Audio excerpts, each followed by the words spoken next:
This is Kyle Madson with your top stories on Sports 1140. Giants legend Willie McCovey died yesterday after a battle with ongoing health issues. That's according to a statement released by the San Francisco Giants. McCovey played 22 MLB seasons with the Giants, Padres, and A's. He was a six-time All-Star. He was the Rookie of the Year in 1959, and he was the MVP in 1969. His 521 career home runs are tied for 20th all-time. He was 80 years old. The Kings are back at it tonight in Atlanta facing the Hawks. The Kings are looking for their fifth win in a row. The Hawks, they've lost 3 in a row. Our coverage on Sports 1140 begins with game night at 3 o'clock. Kings Live is at 4 and tip-off is slated for 4:30. The 49ers and Raiders are also in action tonight against each other to open Week 9 of the NFL season. It's the final battle of the Bay Area teams before the Raiders move to Las Vegas. That'll be at Levi Stadium in Santa Clara. Those are your top stories, and now it's time for the drive on Sports 1140 KHTK. Rise and shine, sleepyhead. I'm not letting you go to work today. Wait, what? Everybody, listen up. Welcome to The Drive. Morning, morning, morning. You're gonna talk. Get on the phone at 339-1140. Pretty awesome, huh? Jump in on our text line at 441140. Everyone is talking about it. You must know that. The Drive starts now. Sam Amick of The Athletic will join us at 8:05 to talk basketball. Dan Hawkins, head coach at UC Davis, at 8:35. All guests brought to you on the Fire Wings hotline, where Kyle and I will be dining tomorrow afternoon with a few friends. 21 flavors to choose from. Firewings.com. Hey, do me a favor. Would you just wing it? Just wing it. And, of course, the Kings tonight in action. Pre-game at 4. Tip-off at 4:30. Right here on the Sporty 1140. And as Kyle said, the Kings are going for 5 in a row. 5 in a row? 5 in a row. You've got me screwed up on that now. Do you have it written down wrong? No, I have it written down that they've won 4 in a row. Right. And so I went to say they're looking for win number 5 in a row, but on the paper it says 4. Ah, gotcha. So I conflated because you my stumbled thoughts. twice on that, and I now it's got me, and so I didn't know if that. Now I'm off. They're 5 in a row. They're going to go 6 and 3. And what I find interesting about tonight's game, don't blink, don't blink. No, I said don't blink, Kyle. You're blinking.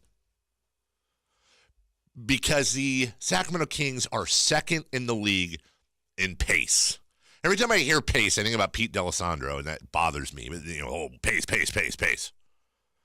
Kings are second in pace at 107.19. They are behind one team, and that one team is the Atlanta Hawks at 108.6.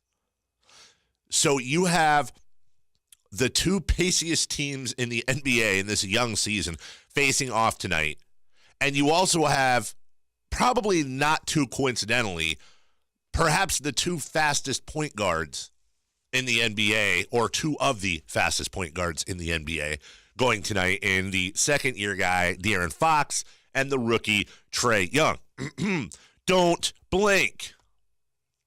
This is going to, or it should be, and sports surprises sometimes, but it should be just like watching Indy 500s. That's it. Just boom, boom, boom, run, run, run. Watch it be like one of those. It's like 59. Watch it be like one of those UFC fights where both guys have knockout power, so Right. neither guy wants to knock the other out. Happens sometimes, man. Styles make fights. You're exactly right. We've seen this before. I will say one other interesting note is the Sacramento Kings offensive rating. They rank number 14. The Atlanta Hawks are second to last at number 29. So pace does not always equal scoring the basketball or having at least a good offensive rating. Kings have played one more game than the Hawks so far. I don't know the last time, and I don't have in front of me, the Kings were favored in Atlanta, but I imagine it was sometime at the beginning of the millennium. It was probably sometime on that run, because even when the Kings were good a little bit later on, or at least getting in the playoffs, the Bonzi Wells years and stuff, I would imagine, pretty sure the Hawks weren't completely bad. The Hawks were considered coming into this year to be perhaps the one team that was worse than the Kings. And they're 2-5. They're 2-5. they're not necessarily the worst, but they're near the bottom. Be very interesting tonight. I don't want to call this a trap game or anything silly like that for the Kings, but the Kings right now, 7th in the league in scoring at 116.5 points a game, and the Hawks in the 20s at 108.4. Kyle, it's going to be I point to this being a fun game to watch. Yeah, and you pointed to De'Aaron Fox specifically and how important he is for the Kings. Matt Moore of the Action Network, I think he's with now. Yeah, Hardwood. HP Basketball. Yeah, exactly. I tweeted this yesterday. The Kings are plus 11.4 per 100 possessions with Fox on the floor. Mm-hmm. So with per 100 possessions that De'Aaron Fox is on the floor, the Kings are outscoring opponents by over 11 points. That's very good. They are minus 28.9 per 100 possessions with him on the bench. Yeah. They are literally 40.3 points per 100 possessions better in net rating with him on the floor versus off. To stamp on your point, I was asking somebody on the road how De'Aaron Fox is, and from what I'm hearing, he's fine, and he'll go tonight, and everything should be okay there.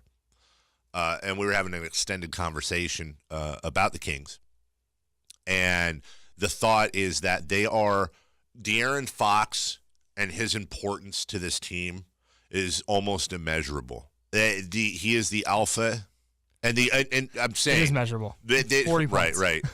He is the alpha and omega of this team, and that could change, and that hopefully will. But he is the alpha and omega of this team. Somebody asked how pace was used, and we had Luke Bourne on last week to kind of break down a lot of these stats. What pace means, for those of you who don't know, it's just simply how many possessions a team averages per game. So in this case, the Kings, when it comes to pace, the Kings average just over 107 possessions per game. That is second in the league. That just simply means, obviously, if you're higher in pace, that means you're moving faster. You have the opportunity to have the ball in your hands more. That doesn't necessarily maximizing possession. Correct. Now, that doesn't necessarily mean you're going to be good. It doesn't mean that you're going to be great. It just means you play at a very high clip. Right. This quantifies when people go, wow, that team plays fast. This quantifies how fast they play. Right. It puts in layman's terms, if you will, just specifically how quick they are. So the matchups tonight are going to be interesting. And again, I think everybody is focusing both locally and I think nationally a little bit on the matchup between Fox and Trae Young. Remember, a lot of people talking that Trae Young is there's not going to be a next Steph Curry, but he's in that kind of Steph Curry mode of a guy who can score from anywhere on the floor. He had a 35-point, 10-assist night already in his young career. By all accounts, De'Aaron Fox is a year more mature, even though he's 20. He's a year more mature, a year more seasoned, and he's a better defender. Yeah. He is a better defender than Trae Young. That is quantifiable. Way better hair. Yeah, I would say so. Significantly better hair. 19 points, 3 boards, 6.5 assists a game for Trae Young. But on the other hand, Trae Young is having a better rookie year than De'Aaron Fox did. So, interesting to watch a battle, what could be, guys, a battle of 2 point guards that could be going at it for a long time in this league. Yeah. These are two, and also a chance for Kings fans to really face off. We saw Jaren Jackson earlier this year with Memphis to face off, unless I'm missing something, with the second. Yeah, with really the second. They just saw Mo Bamba. They just saw Mo Bamba, okay, and he was in the conversation. So this would be the third of players that some people, not a lot of people were clamoring, by the way, for. It was a Doncic-Bagley argument. I didn't see a lot of Trae Young conversation in there for the Kings. But remember, Atlanta traded down. And we don't know what's going to come of that right now, but Atlanta was able to pick up a first-round pick from Dallas and trade down to get Trae Young. That trade could help tip the scales in the NBA for time to come. I'm trying to look here. Trae Young was born September 19th, 1998. I'm trying to figure out actually who is older between the two because it's going to be, I think, close. I think De'Aaron is still 20. De'Aaron was born December 20th, 1997. Okay, so he's still 20, but De'Aaron Fox about to turn 21. Woo! Party! People were wondering why nobody on the team caught the South Beach flu in Miami, even though they had a full off day there. Well, because they can't drink. And Because they're all just hanging out. Right. Playing video games. And I heard somebody say, well, did you wait till 21 to drink? No, but probably a little bit more difficult for a lot of these guys to go to bars. Yeah. You know, when probably a little difficult when you have these big, giant NBA players walking into bars, recognizable, where people can just Google their birth date. And getting arrested in Miami. Right. Real good way to derail a road trip. Yeah, that would be that'd be a little bit downer. We started out 2-0. Oh, this guy got caught drinking. A couple of MIPs. Remember the Miami game? We'll take a break, but I remember the Miami game. God, I want to say it was Spencer Hawes' rookie year. And half that team. I believe that was the year Ron Artest actually threw a party at a club. And the flyers got leaked out. And the team was like basically sweating booze the next day. They didn't even try to hide it. I mean, Ron literally threw a party at a club the night before the game. They were just like, living our best life. And then they got smoked. We'll take a break. I think coach at the time was like, yeah, we're going to play real fast pace today. Can you imagine many worse places to be hungover than in playing an NBA? Maybe playing a football game? I think that's it. Yeah.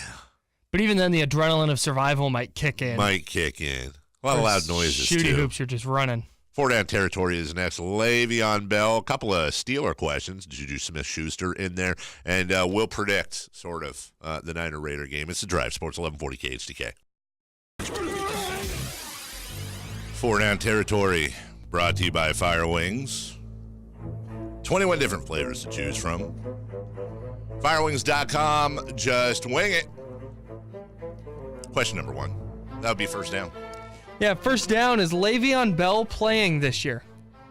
Okay. I want to make sure I get the definition of this correct. It's pretty straightforward. Is he playing at all? Is he so that is not, is he going to report to the Steelers? It is, will he step on the field with the ball in his hands at some point this year? And here's why. I'm not trying to be argumentative. I'm saying I could see a situation where he reports and the Steelers are like, yeah, dude, we're good. Yeah, we're good. Like, we're good. You just go sit on the bench for 8 games while James Conner does his job. Okay, then that does not count. Does he notch a snap? Sure. I think so, though. I think in the end, I think so. Listen, we've seen this in football and really in sports in general, but especially in football. You can do a lot of really bad things. If you're good at football, you have a really good chance of not suffering the same amount of consequences as if you did the bad thing, but you weren't good at football. And I know that's incredibly confusing. I'm trying to get the point right. Le'Veon Bell, by the way, I'm not even saying he did anything bad, but from a team perspective, this was not preferable to them. If Le'Veon Bell was third string cornerback, then yeah, Le'Veon Bell probably would not play this year. But Le'Veon Bell is arguably a top 5 running back, if not higher, in the NFL. I cannot see a situation where Pittsburgh is going to be paying him still a very decent salary, regardless of having James Conner on the field, and then saying, yeah, we're just going to pay you to sit on the bench. Though, it's the Rooney family. Right. This is an established team, and they do have James Conner. Right. So it would be the ultimate message being sent to the team if they're like, yeah, dude, if you're not part of the team, you're not part of the team. Yeah, Le'Veon Bell, I think, overplayed his hand a little bit because I don't think he realized that James Conner was going to come in and be a top 5 back as well. Right. I think he vastly underestimated what the Steelers had behind him. And I think he's in a position now where he can't go back. I think he's alienated his teammates and the team, and I think he'll take his lost season and go play elsewhere. Not to spend way too much time on this because I know we have 3 more downs.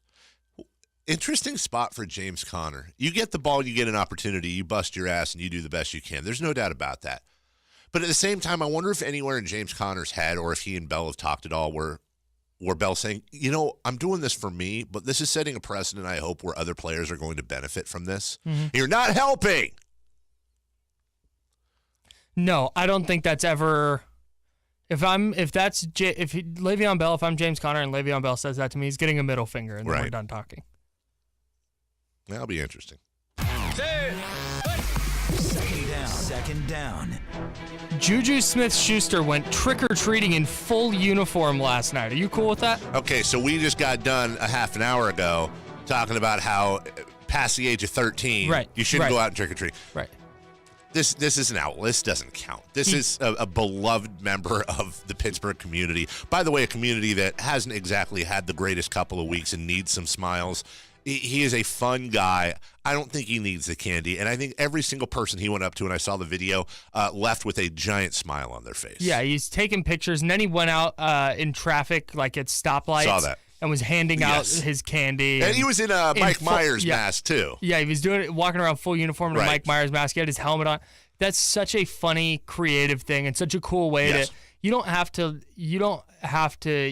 put in a ton of time and money or – whatever to give back to the community and make people's lives better. Juju did that by throwing on his uniform and walking around a neighborhood, which is a really cool thing. Yeah, that doesn't count as 14-year-old dressed as a 14-year-old trick-or-treating at your door. That's Juju Smith-Schuster. Can you imagine reports come out that, every time Juju would yell just like a different holiday. Juju Smith-Schuster could knock on my door in full uniform and Mike Myers mask and say, Happy 4th of July, and he's going to get candy from me. I'm sorry. 6'4" dude in a Michael Myers mask knocking on my door on Halloween is getting the door slammed in his face, and I'm running away. I just want to know if anybody did that to Juju. If anyone just said, nah, you're way too old, dude. Excuse, sir. 3rd down. Sir, how dare you? 3rd down. Who's the best player on either the 49ers or the Raiders? Healthy or unhealthy? Yeah, who just fully, they're both fully healthy. Derek Carr and Jimmy Garoppolo. The two. I think. Okay. Okay. So since it was that easy for you, who's the best player right now tonight? Who's the best player on the field? George Kittle, probably for the Niners. Okay. Derek Carr. Is George Kittle the best? George Kittle's the best player between the two teams, right? When you say best player, are you saying like would I trade one for the other, salaries aside type of thing? Or are you saying because like, you're not going to trade a quarterback for a tight end. I'm trying to get through my head how I would rank. Argue for me why George Kittle is better than Derek Carr. Because he's been way more productive. He also doesn't have the ball in his hands nearly as much and is not being attempted to be sacked every single George play. Kittle, okay, fine. Let me put it like this. George Kittle's a top two tight end, top 3 tight end this year. Derek Carr is not a top 2 or 3 quarterback. True. So that's I'm trying to run this through my head and agree with you. Is being a let's say top 5 tight end, so people don't get really angry, is being a top 5 tight end better than being a top 50? Is the 5th ranked tight end in the league better than the 15th ranked quarterback in the league? And I'm throwing out arbitrary numbers. That's the problem I'm having in my head trying to get through. So I'll ask you. Okay, so you're just dramatically overvaluing. Not overvaluing. That wasn't the word I was looking for. You're putting a ton of value on quarterback. So Derek Carr's your answer.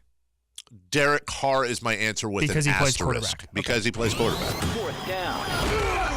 4th down. Niners, Raiders, who you got? I got the Kings game and something to take my mind off the football I'm watching. Okay, that's fine. I can amend this. 4th quarter, Kings, Hawks, who you got? I'm going to go Hawks. Obviously. Of course you are. I'm going to go Hawks. Of course This you is are. where things start crashing down for the annoying. Kings. They never play well in Atlanta. I think the road trip gets to them. They're favored by 1.5. The national media is starting to wake up. I think Trae Young's going to go crazy. I'd say 44 points for Trae Young, minimum. Maybe 15 assists. Maybe that's low. I have the Raiders 27-23. Can we go to break now? I'm gonna go with you and say the Raiders, except the thing that bothers me yesterday is what we keep talking about. When it comes down to it, who's going to tank this game more? I have no doubt it's Gruden. Yeah, because the 49ers are still trying hard and trying to win. But the Raiders are a better team. But the Raiders, yeah, they just have more talent. I mean, that's what it comes down to. And the C.J. Beathard is probably going to play, but he's going to be playing hurt. Yeah. With an injury that didn't allow him to hold on to a football. He was having a tough time holding on to a football before. I don't know. What if Gruden goes NBA and he decides to rest Derek Carr tonight? That'd be so funny. We'll take a break. That'd be so funny. When we come back, what we're going to do is we're going to lock the doors and we're going to let Derek sit. Let's get into some basketball. Kings-Hawks tonight. Kyle wrote, does this feel like a must-win to you? And then if we have some time. I thought for sure you would change those. I was just throwing in like stupid analysis last questions. night. We'll take a break. We'll come back, Kings-Hawks, and maybe with some time we'll get into the Niners and Raiders tonight. Sports 1140 KHTK. This is Kyle Madson with your top stories on Sports 1140. Giants legend Willie McCovey died yesterday after a battle with ongoing health issues. That was according to a statement released by the San Francisco Giants. McCovey spent 22 seasons in Major League Baseball, mostly with the Giants, also played for the Padres and A's. He was a six-time All-Star, the Rookie of the Year in 1959, and won an MVP award in 1969. His 521 home runs are tied for 20th all-time. He was 80 years old. The Kings hit the court again tonight in Atlanta as they face the Hawks in the third game of a four-game road trip. Sacramento is looking to win their fifth in a row. The Hawks, they've lost three in a row. Our coverage on Sports 1140 begins with game night at 3 o'clock. Kings live at 4, then tip-off is slated for 4:30. At the conclusion of that game on KHTK, we'll pick up 49ers and Raiders, which opens Week 9 of the NFL season. It's a battle of one-win teams at Levi Stadium, and the last meeting between these two clubs before the Raiders move to Las Vegas. Those are your top stories, and now back to the drive on Sports 1140 KHTK. It's The Drive on Sports 1140 KHTK. Kyle Madson will be doing an AMA and Ask Me Anything on Reddit for USA Today, as he is also, in addition to doing what he does here, the editor of Niners Wire on the USA Today network. So you have to count him as an expert on the Niners. The text line at 441140 brought to you by Jiffy Lube, taking serious umbrage with his declaration that George Kittle is the best player on the 49ers healthy right now. Bringing up DeForest Buckner, Mike McGlinchey, and Richard Sherman.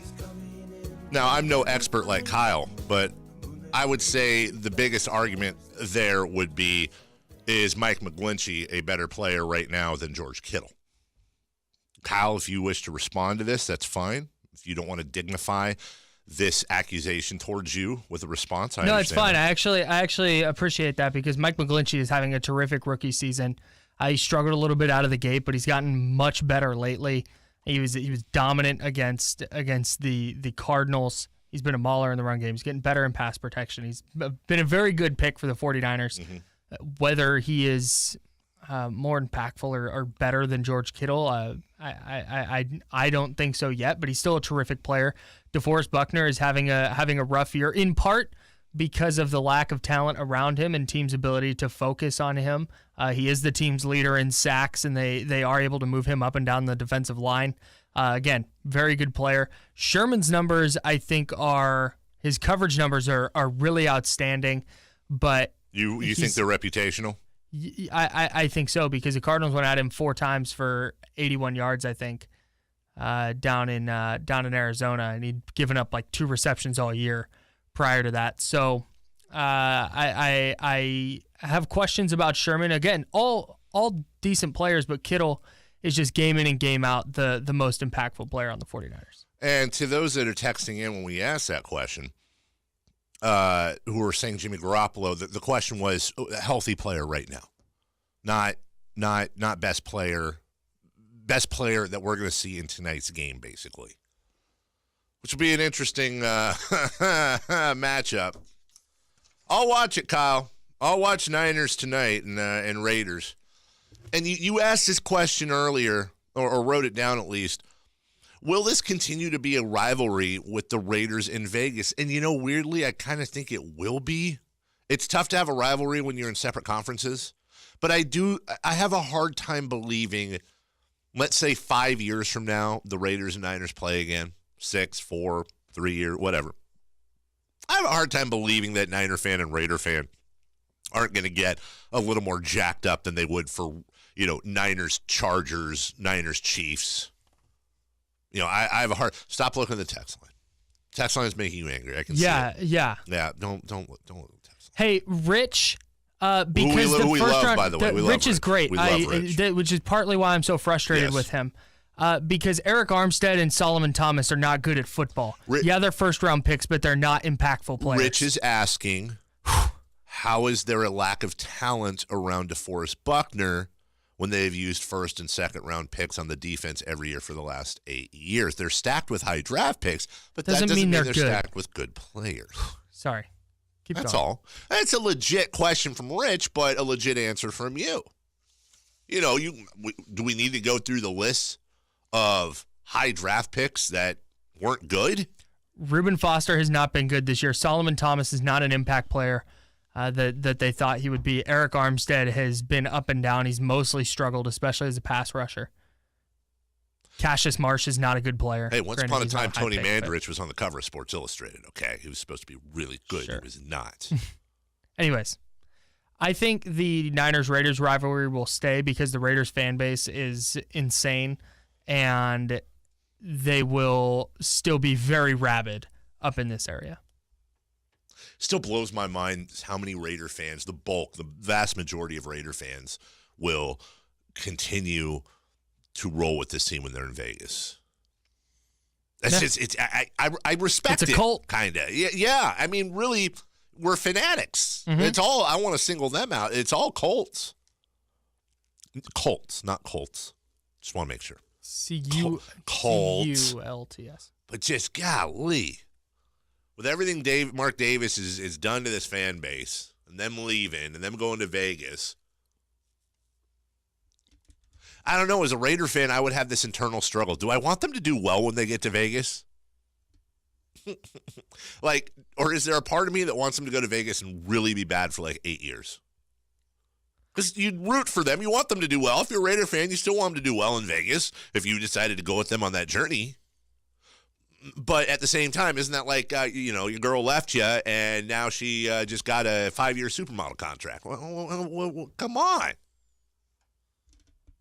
I don't know. It's such a different dynamic per person because I have friends who are done rooting for the Raiders now. Like what they've done to the city of Oakland or what they've done with the city of Oakland. They're leaving. I'm done. They don't care. But then I have other friends that are like, screw that. The Raiders could move to Narnia and I'd still be a Narnia Raiders fan. Raiders for life. Woo. The Narnia Raiders would be amazing. Tumnus the Fawn on offensive line.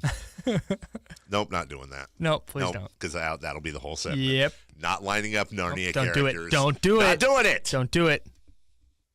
Nope. Not doing it. Gandalf at wide receiver. Dumbledore on the offensive line. See, that was an internal nerd joke because Dumbledore and Gandalf are not from Narnia. It's going to make somebody very angry. Also, did you say they'd be offensive linemen? I think you're looking at two receivers, tall, lanky. From the 510. Dave, I've been a Raider fan my entire life. I'm struggling with the same question. No easy answer. Part of me wants them to die in the desert, and part of me is afraid they will. Okay, here's what I think is the biggest problem for Raider fan that's on the fence, and it's a legit problem. They're football fans. They're Raider fans. If they don't root for the Raiders in Vegas, they basically have two options. Stop being a football fan and watching football, or pick another team. And isn't that the big problem if you're a Raider fan is where do you go if you're not going to root for the Raiders? You're not going to become a Niner fan. I've tried to push that. No, that will not happen. They're not having that. So who do they pick? The Chargers? Yeah, right. Yeah, you're just kind of a Seahawks? Oof. Yeah. Or you just hey, I'm a football fan, I'll root for stories. Like this year, if you've decided that I'm done rooting for the Raiders, I could see oh, hey, I'm going to root for Pat Mahomes. I want Pat Mahomes to be the man. And I understand you probably hate the Chiefs. Right. Okay, so I'm going to root for the 19, and I want the Rams to go 19-0. Sure. Like, that's what I'm rooting for this year. That's Next year, I'll root for the Browns and whoever their new head coach is. This is an interesting question for Raider fan. I don't want to hear you won't or that can't happen or what I want to hear is this. Raider fan team draft. You have to pick if you were done being a Raider fan and you have to pick another NFL team. Could there possibly be a consensus among Raider fan as to what team they would pick? Could Raider fan possibly come to a consensus? Because neither you nor So you're I talking about Raider fan convention. Yes. And they're saying, Raider Nation, we need to pick a new team. Got to pick one. So we're eliminating off top Chiefs, Broncos, Chargers. Correct. Niners. Correct. Maybe. I don't know. I think we're eliminating. Think so. We're eliminating Niners. I think so. But you might get some Raider fans that say, I like going to games, and that's the closest game to me. Therefore, as much as I hate it, I begrudgingly have. Because I don't think they're running into any new team with open arms. It's going to be begrudgingly no matter what. Do you pick up the Browns? Like just a team, no rivalry, no ties. You know what's funny? You know what would actually and that's the thing though. If you're gonna pick the Browns who are in Cleveland, why wouldn't you just stay with the Raiders? But again, that's not this scenario. You know what fan base might be easy for the Raiders to slide into, and it's gonna piss people off. And I'm not trying to. The Cowboys. The Cowboys. I get it. But like both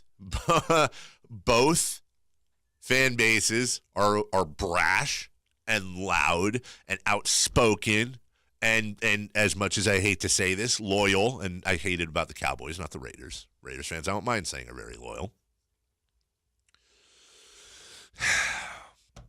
Okay, a lot of people saying Gandalf would be on the offensive line because he'd say, "You shall not pass." But couldn't he also be a cornerback? Also, Tumnus is not an offensive line. No, he's not. He's me? a fawn, idiot. I don't know why you said offensive line. I think cornerback, maybe a running back. So a lot of people are coming through and saying Rams because they're there in L.A., they're an NFC team, and I think a lot of people, L.A.-wise, were Raiders and Ram fans.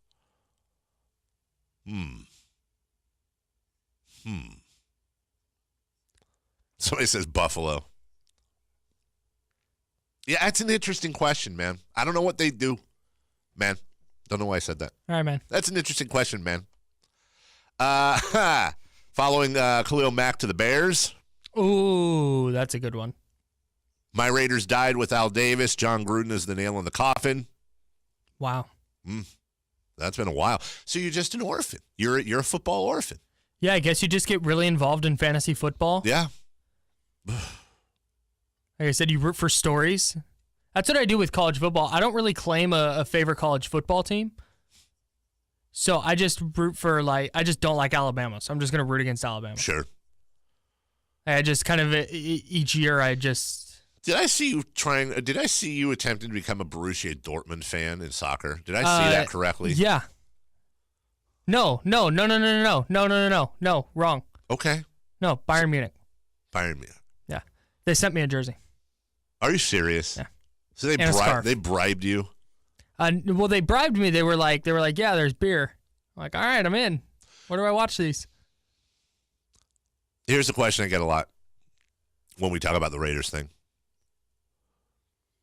Dave, would you still be a Kings fan if they moved to Seattle? We've covered this many, many, many, many times. Go ahead. Sorry. I have another hypothetical. Well, go ahead. What if the Chargers moved to Oakland? Well, then I think that's simple. Really? It should be. You've gone from hating Phillip Rivers and all of a sudden you have to root for him? Phillip Rivers is 137 years old and will be gone soon. I think Phillip Rivers, never mind. Keep going. I think if Oakland Got like 12 kids. He needs the income. Now, here's what's interesting, though. Are they the Oakland Chargers or are they the Oakland Raiders? Right. Well, no, the Raiders take with them. Okay. The Oakland Chargers sounds weird. You'd have to rebrand entirely, I think. Yeah, you would. I mean, we've talked about this before. The perfect scenario, perfect scenario is they stay in Oakland, but the perfecter scenario would be that the Chargers go to Vegas and the Raiders go to Los Angeles. I think that would make a lot of Raider fans have a much easier time.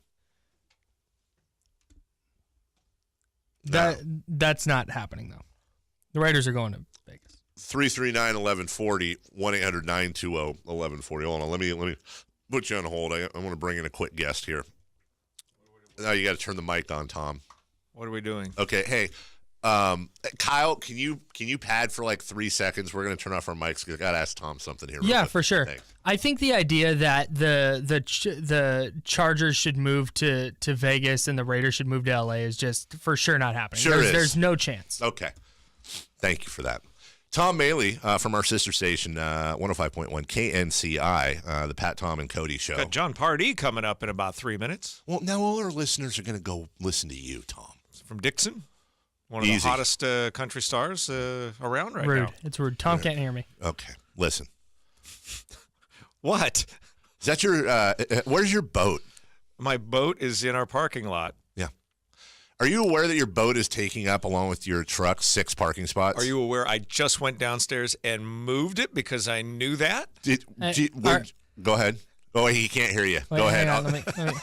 Are you aware that you can't, ride your boat to work? You can't ride your boat to work is what he asked. Are you That's aware why of it's that? on a trailer, and I pulled it to work. Where'd you move it to? I moved it to the around back where it's not going to be in anybody's Okay. way. I just kept it there this morning because it's a long story. Okay. Yeah, I'm not. If you moved it, then segment over. Then that's. I moved it, yeah. I went outside and I saw a truck and a boat taking up 6 parking spots in a parking lot that does not have a lot of parking spots. I moved it, and it is completely out of the way, and it's not going to take up anybody's parking No, space. you got it done. Exactly. I'm taking the husband of one of our coworkers salmon fishing later on today. Gotcha. And so that's why it's here. Okay. Yeah. Well, that's you know what? What could have been a very tumultuous and angry segment has actually been a very good segment. Dave, I think of others. I do. I think of others. You really? Yeah. How come we're not going fishing then? Oh, Because snap. you're always playing video games or going to Kings games. Yeah, Dad, Other why aren't we doing going other things to fishing? ignore your children. What about Kyle? Why isn't he going fishing with you? Kyle's my son, and he can go fishing with me anytime he wants. You're going to try to get some salmon? I got to go play some John Pardee. All right. Hey, thanks. Thanks for thinking of others, Tom. High five. High five. Go Kings. And don't go dying on us, Tom. It's good to see you still going. Tom Maley, 84 years old and still going strong over at Yeah, KNC. it's very cool. I saw that downstairs and I had to call. I texted him earlier saying, hey, could you come down to the talk studio, please? Because his boat and truck were taking up six spots. Sorry. Come on, hasn't everybody gone to their work or a grocery store and you see the big truck or van or whatever and it's parked diagonally? And I think some of these, the worst, and dude. they do it, I think, because they're thinking, I'm taking up 2 spots. I will have less likely of a chance of somebody hitting my car. Oh yeah, for sure. The reason why these brains don't work well is because if you park like that, your chances of having your car keyed or something run into your car by accident go up exponentially. And I think the other reason their brains don't work is because the back of those trucks typically have like a Lakers sticker and a Cowboys sticker on it. Hey now. Hey now. Hello, caller. Who's this? This is Jerry. Hey. Oh, hey. Hi, Jerry. Hey. I forgot to screen that. That's my okay. bad. Hello, Jerry. Sorry, Jerry. Good morning, guys. Hey, wanted to talk about this 49er Raider game tonight, but first I want to say that really McCovey was a stud, and those guys from that era were all studs, and, rest in peace. Amen. And as far as that game tonight, oh, my God, I'm thinking that the league must be awfully embarrassed. I don't think this matchup's turning out quite like they had hoped. But, you got to go with what's already on the table. And speaking of tables, I mean, this game tonight is like going to a restaurant and eating there on the last day that they are open. it's just not going to be good. Wait, hold on. Are we still on the football game, or did you switch to Kings? No, I know. I switched to the 49er Raider game tonight. Okay. And I'm comparing it to eating at a restaurant that day is the last day that they are open for business. So, it's just not going to be good.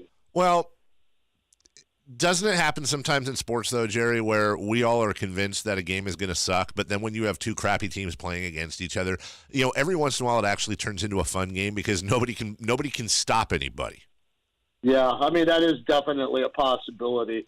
And as far as Raider fan goes, I think the Buccaneers, Tampa Bay would be a good pick. Those are already kind of pirate people. It's a great point right there. Thank you, Jerry.